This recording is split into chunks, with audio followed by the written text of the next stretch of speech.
You're listening to an Airwave Media Podcast. Have you ever been stuck? I spent a month on the floor, overwhelmed with stress. So when it finally went completely out and I was screaming on the floor in pain, I called Dr. Sarno. The pain is generated in us when we put ourselves under pressure to be perfect and good. I was so bad personally. During a radio show, I had to lay down on the floor. It was such a great barometer of what was going on inside of me. What do you mean psychological? I feel it. You think I'm making this pain up in my arm? I must have spent 15 years of my life in this position. Your body's telling you take a break and let some other person be awesome for a little while. There's such a strong cultural mindset that the only legitimate way of treating disease is by giving drugs. You know, my dad was hit by a car, and he was killed. Feelings, that's all we're talking about here. I've been creating pain so as not to deal with things. I had diarrhea for 6 months, and it turns out I was just scared shitless. That is one angry foot. I was working 4 jobs. That was too much. It was too much. And that fury will evoke physical symptomatology as a defense against the rage. I mean, rather than burning down the Capitol, they are turning that anger against themselves, right? Exactly. Why isn't this being looked at? They say enlightenment isn't in the attaining of truths, it's the removing of lies. We're talking about life and death. And when I say we, I mean the human race. I believe in finding a way out of this, but it's going to be a long road. Many people say you saved my life. All of this because of one simple idea. The fact that the mind and the body are intimately connected. That's the whole story. This was fun being in your documentary. Hey folks, Mike White coming at you with a special episode of the Projection Booth. This is an interview that I did recently with Michael Galinsky and Suki Hawley, 2 independent filmmakers who have been around for as long as I've been around, apparently, making films. They had films in the New York Underground Film Festival in 1995. I had a little stupid film, not a narrative, not nearly as difficult to make, movie in there as well. So I think we've crossed paths a few times, but I've never actually sat down and talked with these folks before. So it was absolutely fantastic to get to talk to them about their career as well as their latest film, which is All the Rage, Saved by Sarno. Now let's go ahead and play that interview. Enjoy the show. How long have you guys been working together? We've been working together since 1994. I was in film school and met Michael, and he convinced me to drop out of film school and use the money to make a feature about underground music scene that he was a part of. At the underground, he was in a band in the 90s called Sleepyhead, and was taking a lot of band photos that bands were using for promo shots. I remember thinking, well, if the film could look like his photos that he takes with the bands, it'll be awesome. It'll just totally represent what it's like to be in a band. And so that film eventually became Half Cocked, and we shot it in 94 and took about 9 months to edit. So it was our first child, really. Suki, had you been in filmmaking before that? How did you get interested in that? I had been into film, and I was making a bunch of videos in high school, and I went to Wesleyan and majored in film, and I took a year off, and, I wanted to make movies, so I moved to Hollywood to make movies, but it wasn't quite right, and I knew I wanted to make, direct a film, but I didn't know how to do it, and I wasn't really getting any closer by working in editing rooms in Hollywood, and I volunteered at Sundance, and I remember the programmer at the time was like, well, you should go to film school. If you want to make movies, that's the way to do it. And so I applied to NYU, and so I moved to New York. But I'd already learned everything I needed to know in college, and it was kind of a little bit demoralizing because to be at film school. So I was more than happy to drop out when Michael suggested it. Well, and that's why I suggested she drop out, because she was bitching and complaining and saying, they favor certain people, and it's stupid. People, they're just teaching me the stuff I already learned better in college. And that's when I said, well, why don't we make a movie? And Suki's being a little modest, but when she came back, she also that summer was the director's assistant on Party Girl, and she shortlisted the whole movie because the director was a theater director, and she was a great acting director, but she didn't really know what you needed to do to make a movie. And so Suki basically, shortlisted the whole movie. And I was like, see, you can do this. Why you stop it already? Let's just do it. That's the second time Party Girls come up on this podcast over the last few months. Well, I'm the drug dealer in the movie. Oh, okay, cool. I actually saw that movie theatrically when it came out. I'm the guy who sells Parker Posey drugs. Nice. I got him the job. That's awesome. Now, how about you, Michael? You were into music, you were into photography. Had you done filmmaking before this point? I hadn't really, but actually, I had audited 3 weeks of Sight and Sound at NYU. I went to NYU. I was a religious studies major, but I was always around film students.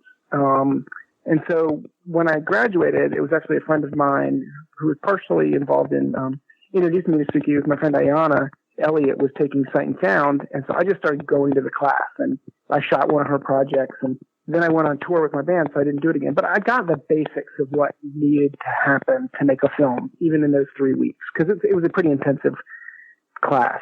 And that's why I was like, film is interesting, and I was really into the idea of documenting the world that we were part of, but I didn't feel like I could make a documentary because I had that colonialist idea of documentary that it had to be about the other.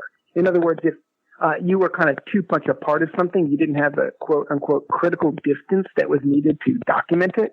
And now I find that to be just an awful idea, that the only people who can document something are the overlords or the people who are smarter and better, and it has this total colonialist connotation. And I feel exactly the opposite now. At the same time, we didn't feel like we could make a documentary because everything was on film at the time and you couldn't really afford to shoot 60 or even 50 hours of footage. So we wrote a script trying to document what that world was like and had everyone play themselves. Did Half Cocked, am I remembering correctly, did that play the New York Underground Film Festival? It did. It played the second year. Okay. And it also played, it was either the first or second year Chicago Underground.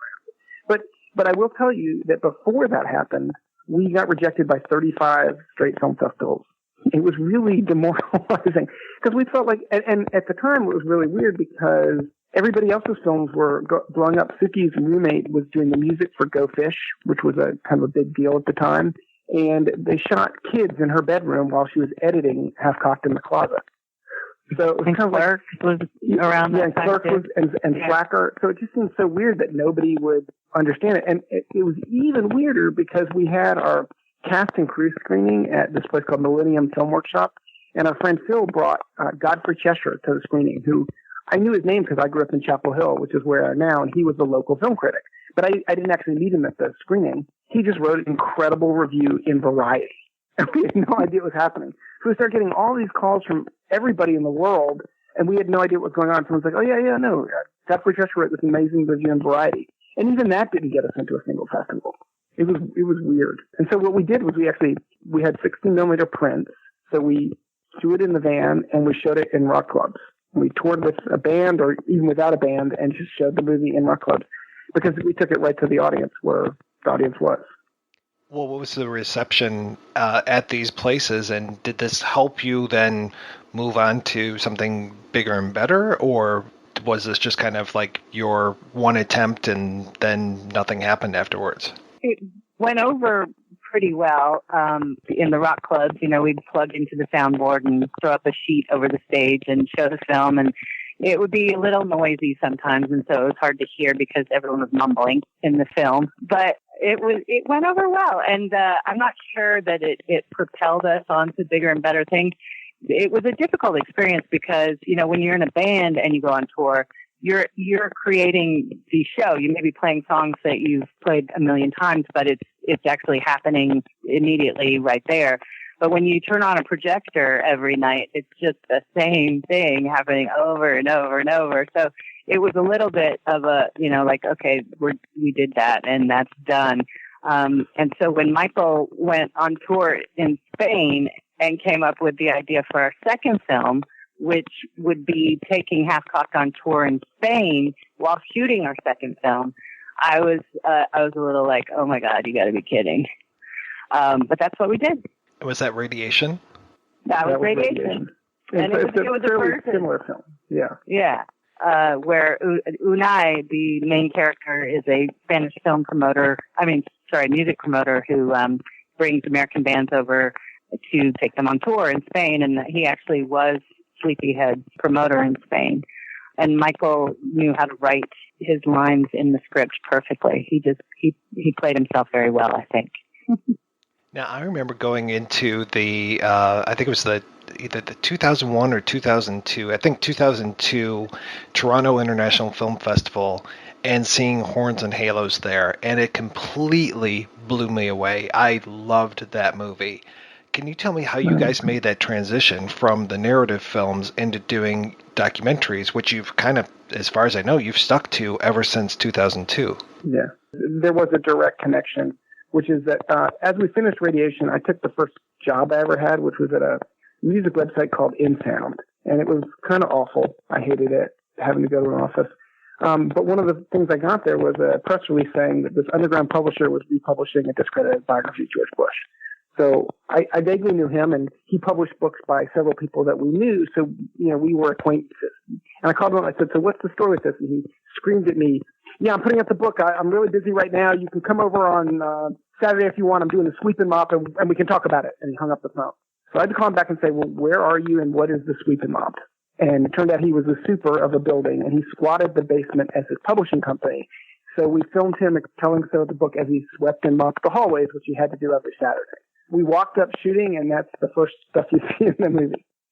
We actually were kind of like, very aware that you need a good character to build a movie around. And once we walked up and saw him doing the sweep and mop, we thought, okay, we got a good character. He's going to be able to tell the story in a very interesting kind of way. It was definitely in reaction to how difficult it was to make the narrative film in Spain on film that we then said, okay, we've got, video cameras were just coming out and being a viable option for making a feature on.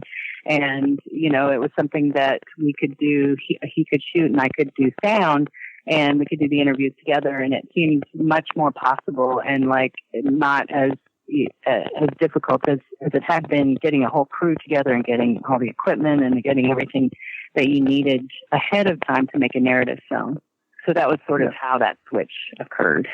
I was really disappointed that film didn't become bigger, but it felt like the cards, the whole deck was really stacked against you with that. Yeah. Our last day of shooting was September 10, 2001, and it was a film about kind of a negative portrayal of George Bush. And it wasn't really a super negative one, but literally the next day the towers fell and we were almost done editing. I mean, the last shoot was Sandra moving out of the basement that he had been in. So it was just kind of like the end credit shot. The film was pretty much done. And so it was tough for the next year. And it was actually, we showed a 94-minute cut at Rotterdam. So we got into Rotterdam Film Festival, which was lucky. And we watched it there and we were like, oh my God, this sucks. And we cut out 40-something minutes and we put in a new 25 minutes. And then a couple weeks later, showed it at New York Underground, literally the day after our daughter was born. Like, we finished laying off the tape and Suki went into labor.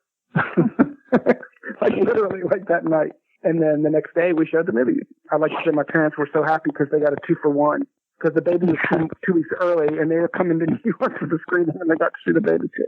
Yeah, and it went over well. It was starting to pick up steam a little bit by that. I guess that's March, It was like people were the ice was thawing a little bit about, being patriotic and not being able to say anything bad about our president. But you talk about uphill climb. I think it was when we were taking it to Toronto, we were looking for publicists, beforehand, and we sent out packages to about 5 different publicists, and literally 4 of them said, I don't know about this. My package came and it was open and it said it had been inspected by the U.S. Postal Service. So they were all a little freaked out. Yeah. And they didn't even work with us. It was weird. Freaky. And it said this has been inspected by the Postal Service. And, we sent them from our local post office. So it was obvious, and it was weird, and it freaked people out, and it was a weird time. Yeah, the beginning reaction was muted, but eventually people seemed to appreciate it. And it actually got shortlisted for the Academy Award. And at that time, you weren't allowed to tell anybody, and they didn't announce it, so nobody knew. That was reassuring. I think, more people saw it than you might think. And what's interesting now is that Sandra Hicks was running for Congress in New York. So maybe people will start to pay attention again. That Sandra is the main character. The reaction to that film felt very genuinely good. And I remember we were at the Flaherty Film Seminar that summer with the film. And, it felt like a really in-depth, robust discussion of the film and how it fit into political films of its time. And that, was also very gratifying to have that happen. It's interesting to talk to a couple who are also partners when it comes to making films. And I'm curious, how do you guys divide up the work when you are listed as, co-producers, co-directors of these different films? Filmmaking is so collaborative. It's like you have to have 1 million people help you make a film. And so I've always thought it was kind of funny to have there be this auteur who is the one who directs.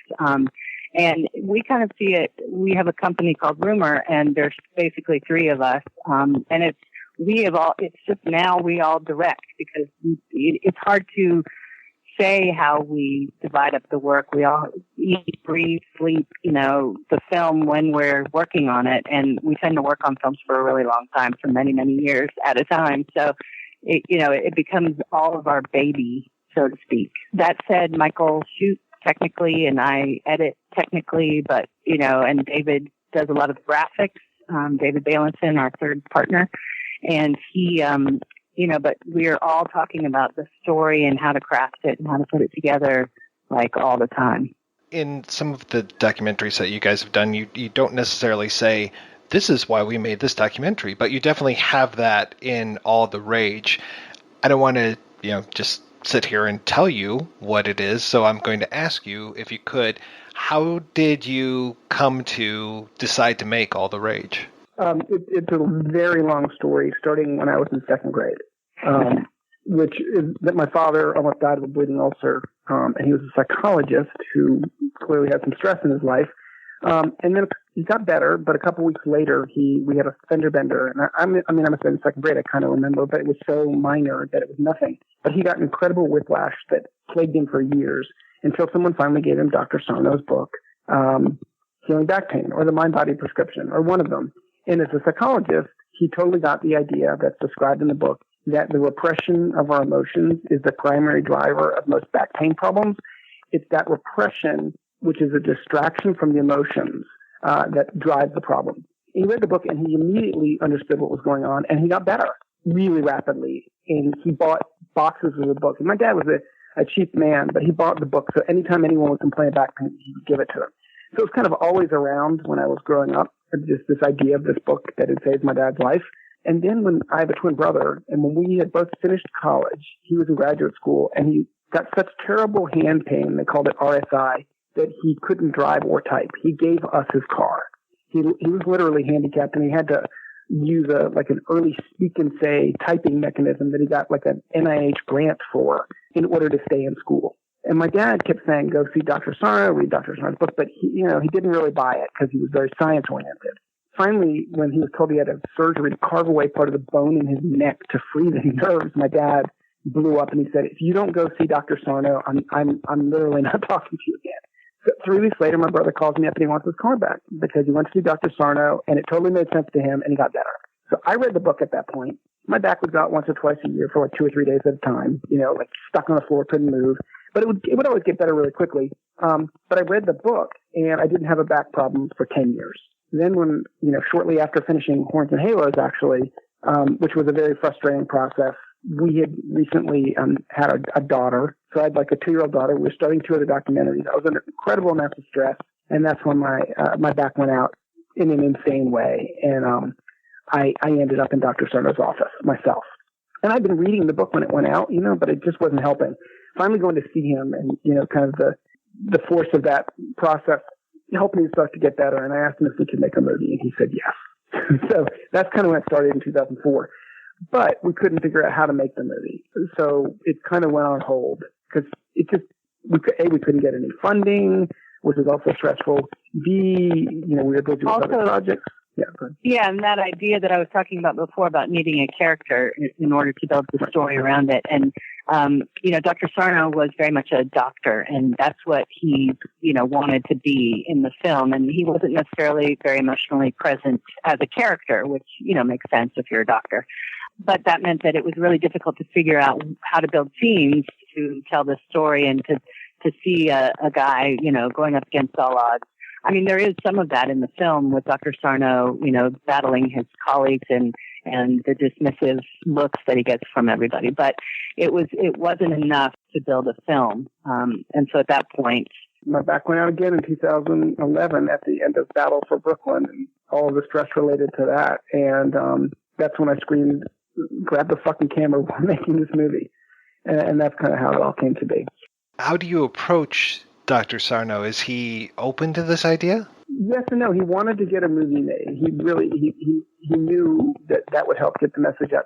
But he wasn't really someone who wanted to be a character, so that was difficult. So that when my back went out and I figured out, okay, I can be a character through which we can help the audience emotionally engage with these ideas, then we were able to kind of weave together the two different ideas, like what Dr. Sarno talked about, but also having a personal experience. Because part of the problem was also finding other patients. We couldn't find other patients that were willing to go to him. It's hard to get someone to be emotionally naked on camera, and it didn't actually feel fair in that same kind of non-colonialist way, like to say, hey, will you be this character?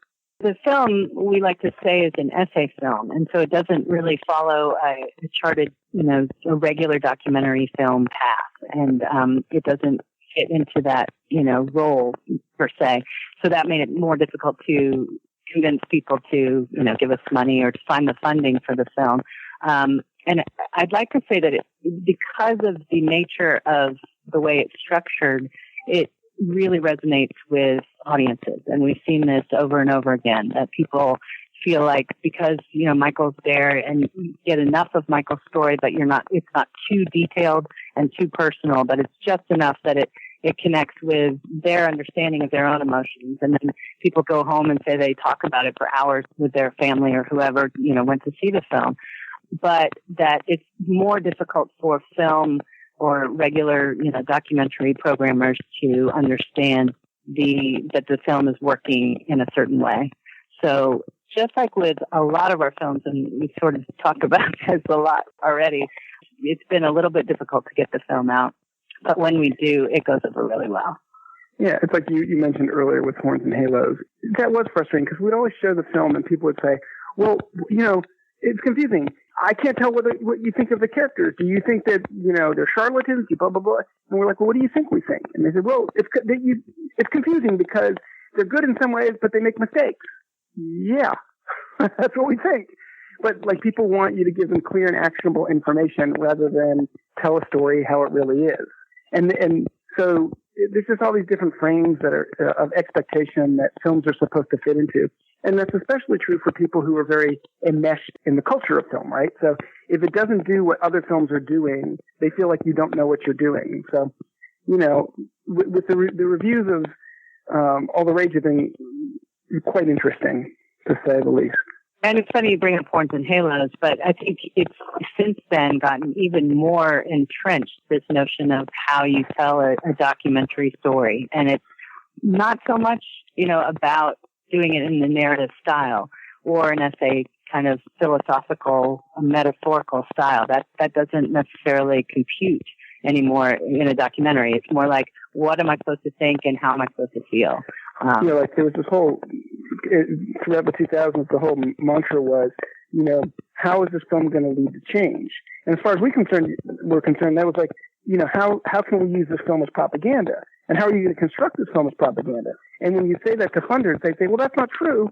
The things that we're doing are really important, important work that people need to know about these things. And I'm like, yeah, well, Goebbels felt the same way, but it's still propaganda. If you already have an idea of what it is that you want to prove, then you're not really, making an exploration.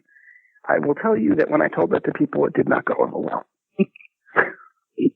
They didn't want to hear it. But I think it's true. It's like, If you already know what the story you're going to tell is before you start telling it, then you're making propaganda. I don't know. That's the definition of propaganda, right? Which is funny because it kind of leads to a similar critique that we have in the film of the medical establishment, which is, when you're part of a system, it's very hard to take a critical distance, step back, and see what it is that you are promoting. And so I think it is very difficult for the medical system truly to understand what Dr. Sarno has to say, because it doesn't follow what they've been taught and what they've been trained to believe. But that also goes to, it's interesting, most of the reviews have deemed the film as being advocacy oriented, but complaining that it's not even very effective at advocating. Because it's not advocating, but because it's making a point that they don't already believe or they think is woo or unscientific, then they think even making that point is unscientific. So you're arguing this point, but you're not being very convincing because you're saying that the ideas are quite complex. So it's like it doesn't fit what they think it's supposed to be, so therefore we failed. And it's weird. It's a very strange response to the film. It's also interesting because the film is largely about the idea that our culture kind of demands that we repress our emotions and that this is not healthy for us, that this causes us to have both pain and other health problems, right? So that's essentially what the film is about, that the repression of our emotions is not a good thing. Now, all of the reviews in the mainstream press have personally shamed me for being in the film and having emotions. And it's kind of like, did you guys watch the movie? It's so strange that would be their response to this movie that's making that point. Although I think it makes people uncomfortable, and I think that's what the movie's about. But the response actually just kind of further shows that is true. Well, obviously, the American Medical Association knows exactly what they're doing when it comes to pain management, and that's why we don't have an opioid crisis in this country. Well, they do know exactly what they're doing, which is why we have a very robust medical industry. It makes a lot of money.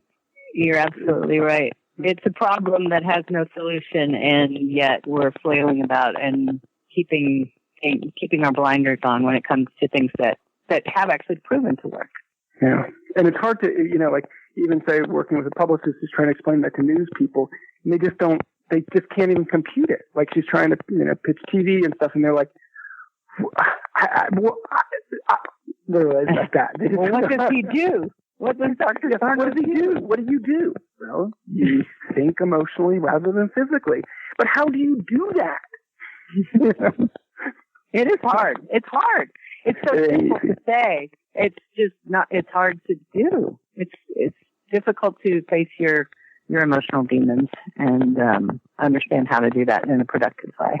Well, it's really tough when it comes to medical stuff because so much of what we see it almost feels fad-based. This is the new diet for you. This is the new exercise. This is the new whatever, and it seems to change every few years. So it's very difficult. And it's all based on science. No, it is, but that's the problem. Is like the whole gold standard of randomized controlled trials give us information, and we desperately want information. But if that information is based on kind of false vacuums in which you control for certain things, so you're only looking at one aspect, you're basically creating a non-real world situation that doesn't give you useful information. And it's interesting. I'm looking over the table right now. My brother just gave me a book called How Healing Works by a guy named Wayne Jonas. And it's blurbed by, everybody, like the former Surgeon General, the former head of the Army, all these different people, because this guy ran all these studies of studies. So he would look at 150 different studies of kind of a similar thing to see what all of those different studies taken together said. And they would look at all the data to see if the data was good, and they would rank the studies on their usefulness, et cetera. And, that's what he did for years and years. And he also was a family doctor. He worked, with patients. And what he came to see over the last 30 or 40 years is that 80% of healing comes from within. So this is like your scientist. And it's interesting because nobody's writing about the book. It's a really well-written book. I read it. I was like, this is so great. And I Googled it, and nobody's written about it. Yeah, it's that 20% of healing, when looking at the studies, 20% of healing comes from the actual agent, the pill or the surgery or whatever that's or the visit to the doctor, the healing agent, the interaction with the medical system. What he has shown is that even that, direct activity there's like 80% of that is your belief in the ritual of going to the doctor and your belief in what the doctor tells you and that this agent, this pill or the surgery or whatever is going to help you. And when you believe it, then it actually does work. And when you don't, it doesn't. But also there's three factors, people who, belief is important, ritual is important, and community is important. So people who have a strong community around them that supports them in their illness, and that it goes to belief, but if they have a sense of ritual in their lives. And so, for instance, he had one patient whose lungs, he kept having pneumonia, an 80-year-old guy, and he just was having trouble breathing, and they kept having to intubate him every year or so. He kept getting, and he didn't want it to happen because it's not comfortable, it's dangerous. So the doctor, knowing who he was, and they talked a lot about his religious faith, said to him, I want you to picture, is there one space in your lungs where you feel a little space? And he said, yeah. And he said, I want you to focus on that, and I want you to picture it growing. I want you to as you said, you're kind of believing in the Lord. I want you to work with the Lord and have that space open up. And he went home thinking the guy was going to get intubated, but he came back next morning and he was being checked out. So, and so it was only because of this work that he started to think that might work. And so he started trying that technique with people. He has another story of a woman who had congenital heart failure, an 85-year-old woman who was like a matriarch in this big family. And the family was there and they were supporting her, but she felt worthless because her sense of herself was someone who took care of others. So he took those 40 people that were hanging out in the lobby and said, I want you to go in one by one, and I want you to ask her for advice. I want you to tell her your problems. And by the end of the day, she was much better, and the next day she went home. And she died at home a couple months later, but it was clear that this kind of being true to our sense of ourselves and who we are and all these different things really play a big role. And if doctors don't, engage in that understanding, they're not going to be able to help you. If it's all this biotechnical approach rather than this biotechnical coupled with a spiritual mind-body understanding is wildly more powerful. And this is the point is that this is not an anti-science guy who wrote this book. This is the scientist of all scientists. He works at the head of all these organizations. And he's basically saying so much of what I was taught, so much of what I know actually isn't that useful. And these randomized controlled trials largely are a problem because they give us a false sense of what the data means, and we're not looking at the bigger picture. And the bigger picture is much more complex. So he's basically, everything he's saying in this book is using science to prove what Dr. Sarno has said is true, and yet he's not even aware of Dr. Sarno. And when you think about it, I'm not sure why it's so difficult to understand, that when we have emotions, we have a physical response because, when we're embarrassed, we blush. When we hear a great song, we get goosebumps. It's like these things are directly related to the emotional experience that we're having at that moment. Science never really deals with those things. When we get scared and we're running, the hair stands up on our neck or whatever. Those things are actually happening and we all have experienced them. But it seems that's not science. That's not medicine. I can't talk to you about All the Rage without asking you about the interviews because you've got some real stellar interviews in this film. How easy or difficult were those to set up? Oh, simple. It only took about 5 years to get Howard Stern. Just 5 years. And then it took some other shenanigans as well. Actually, we finally got to his agent, our partner David did, and Don Buchwald, and he said, nope, he's not going to do it. So David said, can we interview you? Because you're a patient of Dr. Sarno as well. He said, you don't want to talk to me. And he kept pressing, all right, come on in.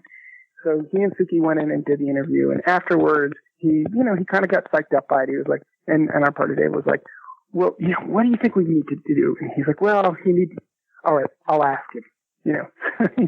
So the next day we got an email saying, okay, you have 5 minutes on this date. So we flew to New York and we did it. He gave us 12 minutes, and it was like 12 minutes of entirely usable footage. So we could have used all 12 minutes of it because he's a very good speaker and he's very passionate about it. And with Larry David, it's actually very funny that we were working on another project And it was shooting all of these like kind of political things with famous people for the guys who started ATTN. They had some other, like, they had a big Get Out the Vote campaign, and they got money from Barry Diller or something. And so we were shooting this stuff. And we were shooting Chelsea Clinton with them. And the kid was like, he's 21 years old, he could barely stand up. And we're like, you need to call Dr. Sarno. And he said, oh man, when we shot that stuff with Larry David last week, he called that guy. He picked up the phone, he called that guy.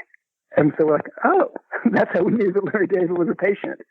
Because he'd never talked about it publicly. So we called him up, and I guess David made it happen. But it was just by chance, yeah. And Jonathan Ames was actually a friend of a friend. So when he did his bit on the TV show, we were able to get to him, and he said, sure. Actually, he didn't do it for a while, but finally he agreed to do it. He was nervous. You said that it took 5 years to get Stern to agree to talk to you, and I'm curious, how many irons do you guys have in the fire at one time? Because I know that you're doing cinematography on this film, and Suki's editing that film, and you're both directing this, and just kind of going back and forth. But how many projects are you working on at one time? We have a lot. I mean, mostly the lot part is Michael shooting. He shoots a lot. And so then that's a lot that I have to go through. But that's much quicker. That's very immediate. And he's shooting and it happens and that's real time. And then to actually work with it takes, a lot longer. And so there is sort of a lag of, him building up a lot. He's the hunter-gatherer and getting a lot of stuff for me to work with. And then it just takes some time to kind of go through it. And not only is it a lot of footage, but, because pretty quickly you can sort of separate the wheat from the chaff or whatever that expression is. But it is often a very complex story that we're trying to tell. So on top of, there being a lot of shooting going on, it's also difficult to figure out the best way to tell the story. And that takes some time for both of us to sit down together in the editing room and fight about how we're going to tell the story. I mean, but a big part of it also is just funding, because the way we make these things is, if you try to get funding, you miss it. It's gone. The thing's already happened. So we have to start shooting, and because of the way we shoot, it's really hard to make like a simple trailer or to get, there's some things, we have two projects that's just unbelievable we can't get funded. One's about a woman who grew up in the Hells Angels, and her father went into the witness protection program, and there's murder, and there's boxes of incredible photographs, and no one wants to fund it. And I just can't even imagine it, because it's this incredible story, and we've 90% shot. So there's things like that where we just don't, it gets harder and harder for us to make these things and then finish them, because, like say with Horns and Halos, we were able to gut it out and make the movie, and then we were able to sell it to HBO and to Canada and to Latin America and make a little bit of money that sustained us for the next project. And then the next project we were able to sell and make a little money that sustained us. But like with Battle for Brooklyn, despite the fact that it was shortlisted for the Academy Award, no one wanted it.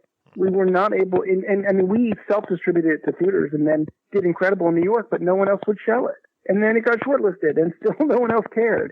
So well, it's not so much that no one wanted to show it, because actually there were a few offers, but they had become so much less. It was the offers, everything I guess there was just so many more films out there, and, it was so much more competitive. It was really interesting to see as time went on that, they weren't great offers necessarily, but they were good. They were good enough offers, and it's just what they were offering was just so much less, and it wasn't the possibility of sustaining us through the next project like it had been in the past.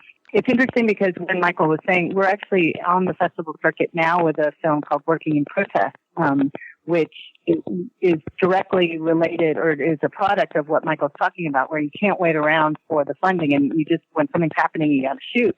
And so we had, on top of making these features that we were making, we would often, there would be a protest happening that we thought was really important to document, because, in this sensationalized TV world, you get 2 minutes of this is what happened, and it's usually stilted and, it's biased and it doesn't really tell the full story. And we got really frustrated by that. And so whenever there was something happening that we felt strongly about around us, we would go shoot and make a short little piece about that we would put up on, the website. And more recently with Trump and all of the activity and the rallies and everything that, and also Bernie Sanders that came up with the 2016 election, we found ourselves shooting many of these, and seeing how they connected back to when we started in 2000, and even before that, when Michael started shooting a KKK march right after high school, we started seeing these connections and the parallels and the KKK coming back, and thought maybe this could be a good time to put these short pieces together in sort of a compendium of, a limited view of protests throughout, I guess, 30 years now, because 1987 was his first shoot with the KKK march. Anyway, that idea that, you just got to go do it because you can't even make a prospectus or something to get people to pay for it. I thought that documentary filmmakers were all lighting their cigars with $100 bills, but apparently all that money has moved into paid protesting. So you guys should just attend some of these as paid protesters, and then you'll have all the money in the world. That is a brilliant plan. I think we'll start it right away. With all the rage, we've had a weird experience where a lot of festivals want to show the working and protest movie, but don't want to show all the rage because they see it as advocacy. But then eventually they'll say, okay, we'll show both of them, and we'll sell out all the rage. And it's hard to get people to see working and protest. But the people who see it dig it. I mean, I just got back literally on Tuesday from Greece, where I was showing at Thessaloniki Film Festival. And the response was really incredible there, because there's a lot of history of kind of pushing back against the government, and they really appreciated kind of seeing it from a different perspective in the U.S., which is kind of the idea of these pieces. But that is an interesting phenomenon that, the programmers want to, invariably, I mean, it happened more than, I want to say, that they would only want to show working in protest, would, begrudgingly say, yes, okay, all the rage. And then, but all the rage would sell out because of Sarno's, just the way he's known and just loved by so many people. I think that is what it had to do with.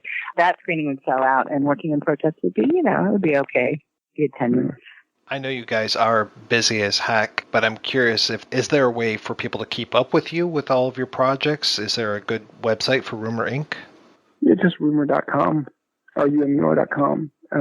Most things are there, and then, the different films have Facebook pages, and yeah, but rumor.com is really the warehouse of it all. And, the one good thing about not selling our movies to other people is that we actually own all of them.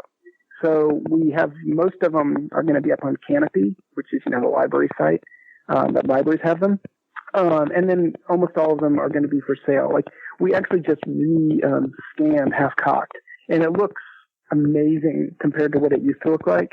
So that's very exciting. We showed that in New York a couple weeks ago at the Quad, and it was awesome. So hopefully that's going to start playing around. I'm so glad that movie from '94 still has some legs. Well, this is this interesting thing about kind of the work that we do, which is that it's kind of observational, right? So there's this other project I did in 1989 where I drove across the country and took photographs in malls, and nobody gave a shit. It was like, yeah, there's people in malls. What do you There are kind of weird, ugly people in malls. Who cares? But when I put them online in 2011, actually right at the time we were finishing Battle for Brooklyn, they just exploded. And like this one site, Mashable, shared them. And in 2 days, their post got shared 182,000 times. Like that's how viral it went. But what I was thinking about it, and really what it is like after 20 years, these kind of things that we were involved in and we existed within have really cleared our memory banks. They're just gone, right? And once they're gone, they really spark in a different part in our brain. So the thing with those Klan photos was very similar. Like it just really is like, oh my God, it's more of a nostalgia effect rather than a present memory effect. And I think that's the same thing, say, with Half Cocked. It's now 20 years or almost 25 years. And I think when people see it, it just is like, oh my God, I remember that time. And so it really, it has a different effect on our bodies, even like literally physically on our bodies via our brain.